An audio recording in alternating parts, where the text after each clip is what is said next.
or die, comply or die, comply. Welcome to GRC Uncensored, a new podcast designed to elevate real conversations with GRC professionals, auditors, regulators, and those building programs around it. Your hosts Troy Fine and Kendra Cooley, alongside producer Elliot Volkman, guide unfiltered discussions that dig into the reality of how governance, risk, and compliance function, rather than the rose-colored perspective that's fueled by millions in marketing spend. Now, onto your hosts. Hit the button, go, then you're just gonna kind of like wing it, and we'll go from there. So, hello everyone, and welcome to episode 0 of GRC Uncensored with Mr. Meme King himself, Troy Fine. We gotta get you a slightly better title, but I think that's the most applicable one that we have right now. And I am Elliot Volkman, your producer, and maybe sometimes we'll say some stuff in this as well. So what are you listening to? What the hell is this? I think we can start from there, Troy. I don't know. We worked together for like almost 2 years, somewhere in that period of time. We worked at a company that provided technology to support GRC. Don't necessarily need to name any names in case they get mad somewhere down the line, and now you have gone back to the world of auditing where you originated from. Probably did some stuff before that. Hey, why don't we dig in there? Have you always been an auditor? Did you come out of the womb and you're like, yes, this is my dream job. I want to be in GRC. I want to audit people. Yeah. How did you become Mr. Troy Fine, the meme king of GRC? How did I become Mr. Troy Fine, the meme king? GRC. That's a good question. I'm still trying to figure that out. But no, I didn't. I did not come out of the womb being an auditor. I didn't plan on being an auditor. It's probably how I ended up here. That sounds right. That's usually how it works. I didn't plan on posting memes either. I just did it. But yeah, I discovered auditing about 13 years ago. I was doing IT. I guess we'll call it IT. I did auditing, or I did accounting in college. And then I found this random job that said IT audit. And I thought, okay, I know I got IT foundation. I going for my CPA. I know auditing. Let's just try IT audit at a public accounting firm. And that was it. All right. That's this history. That's so the stars aligned. You just happen to have both aspects, which I think that's a kind of random question we just throw out there. But I always think it's a little weird that for SOC 2, SOC whatever, it is like CPA auditors that are doing it, because in my mind they don't have your kind of background. Is that normal? Do you just magically all happen to have some sort of IT or cybersecurity adjacent knowledge? Like how does that make sense in this world for like people who have no idea? I was like, why is a CPA auditing me of anyone of any background? Yeah, that's a good question. No, most CPAs do not have the knowledge to do this, and that would be a great topic for an episode probably, because there's a lot of debate. A lot of people like kind of talk bad about CPAs doing cybersecurity work. Like, you're supposed to be doing tax and financial audit. How are you doing my cybersecurity audit? But at the end of the day, there are a lot of CPAs that have learned cybersecurity. CPAs have the knowledge of risk management, right? So when you think about auditing, it always comes back to risk, right? I don't care if I'm auditing financials. I don't care if I'm auditing your ESG controls. I don't care if I'm auditing your internal control system for whatever you're doing, right? It's all about risk. So what are the risks? What are these controls trying to mitigate? So if you understand the risk and what you're auditing, then you can audit it. I think the problem is you do get, unfortunately, there's so many CPAs, so many firms doing this, and they saw a money grab, right? So they started doing it, and they didn't really have the correct knowledge, the correct people, correct technology to do this, right? But there are a lot out there that do. Just unfortunately, there's always going to be bad apples, so to speak, right? In anything. Yeah. Right? If you look at financial audit, I'm sure if I talk to financial auditors, they'd say the same thing. Financial audit, and we don't have the knowledge to do it. But I just think there's this image of a CPA sitting behind a desk working on a calculator in the people's heads, and it's like, how could you be telling me I need to? That's exactly how I see it. I have a lot of people see it. I think it's true, right? And that's probably how I was able to make a brand on LinkedIn with the memes, right? Yeah. CPAs don't generally go on social media. They don't generally understand digital marketing. Neither do I. But I wanted to educate people on LinkedIn and part of it was I wanted to change that perception of CPAs. Yeah, I that had makes seen that sense. out there, and I was like, let's just start changing that perception a little bit. And then it morphed into posting memes. Okay, so we'll jump into your memes a little bit Okay. further, but I feel like maybe now that I've antagonized you right at the start, maybe add a little context to what the heck this is. What are we doing? So yeah, I don't know. We worked together for a period of time. I was always under the impression that I was going to terrorize you and make you do all sorts of public speaking. It's in my background. It's what I get paid to do for the most part. As you were leaving, I was like, shit, I was gonna build something around this guy. He's already got this huge audience. Let's experiment. Let's get more of your voice out into the world. And I think it was in those conversations we were trying to identify what could we actually do that anyone would care about listening for 30, 40 something minutes or however long these episodes end up going for about GRC of all things. So uh, we are not alien to this. This is a horribly boring topic for most people, but there was a lot of like weirdness that goes along with it. There's a lot of misunderstood concepts. And as boring as it might be, there is actually a lot of interesting components. And we can always get to the argument of like GRC is on cybersecurity and all this other shenanigans. I will try to censor myself a little bit as much as our title even has uncensored in there. But that is all to say, I think there's a lot of interest in GRC there, especially for people trying to get into like the world of cybersecurity who don't necessarily have the technical background, don't want that technical background. There's also a lot of people who are just thrown into it. They're startup founders, executives, and all that. What the hell is this? Why do I need ISO 27001 certifications all of a sudden? So those kind of things. And I think that's like where our head originated at. And we have a few topics. Oh, I should probably make this very clear. This is a pilot season. So we got like 3 or 4 episodes. This is episode 0. You're probably listening to this after you've heard like an episode or 2, I hope. And that is where you're getting like this behind the scenes talking and whatever. Anyways, let's crack open your head a little bit. What's in your head? What is wrong with the world of GRC? Why are we trying to have an uncensored version, an uncensored conversation with people in this space and trying to like clear the air? Yeah. I think part of it is there's just a lot of noise out there. That's number one, right? If you go on LinkedIn, whatever other social media you want to use, it's hard to tell who knows what they're talking about, for lack of a better way to put it. I see it all the time. And I think there's people also that know what they're talking about, but don't always want to how it is. I think there's kind of 2 camps going on there. One is people that know what they're doing, but don't want to tell the truth.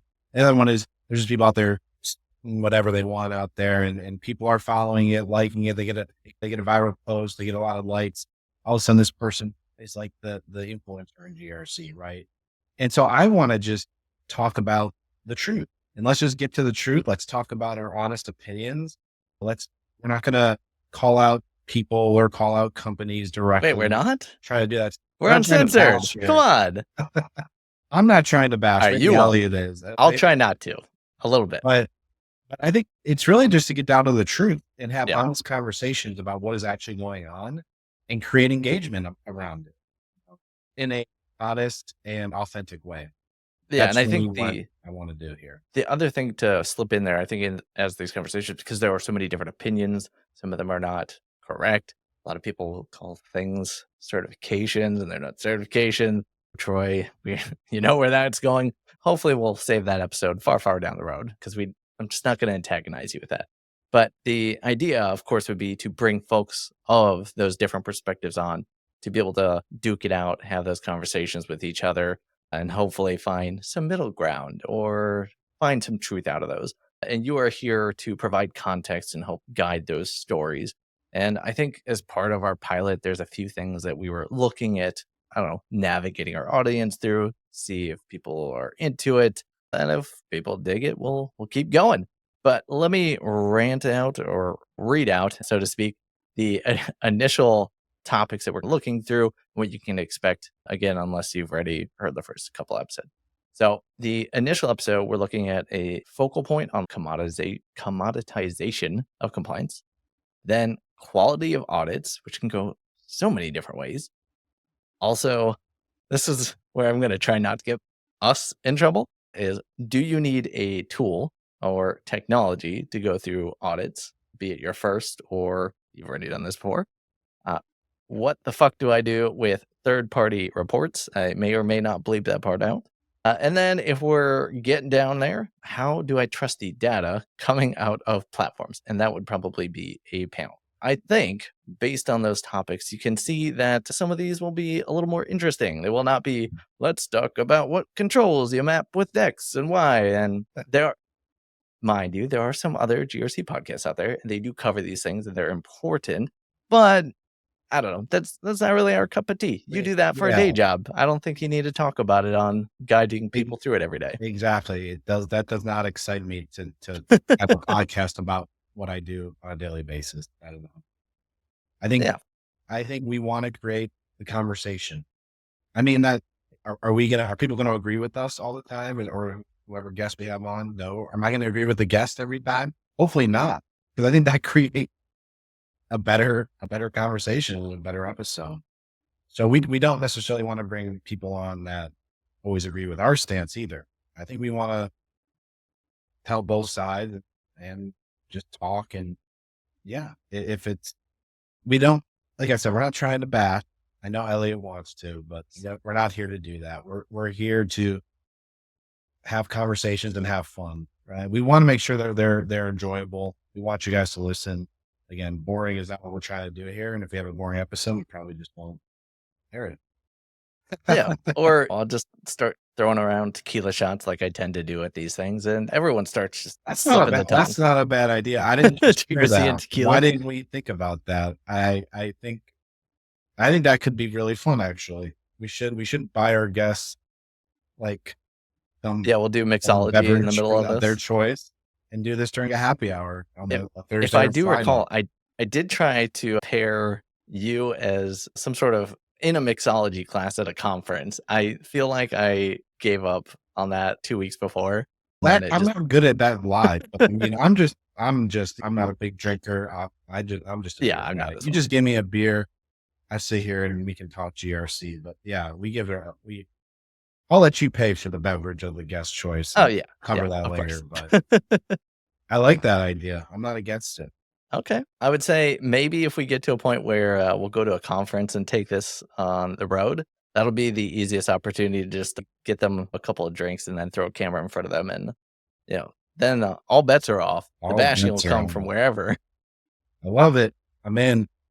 Sold. All right. So I don't want to make this conversation too long, but maybe we can give a little bit of a preview of either, again, hopefully you've maybe ran into an episode or two already, but what we're looking at for our first episodes are like trusted people in this space who have a strong opinion. So that, again, to clarify, it doesn't necessarily mean that you will agree with those opinions. I think some of where our conversations originated from is there are like a by the book approach, and then there's the I've done this so long I know that there's other ways to do it. It's like anything else that you learn in life is, sure, there's like a manual.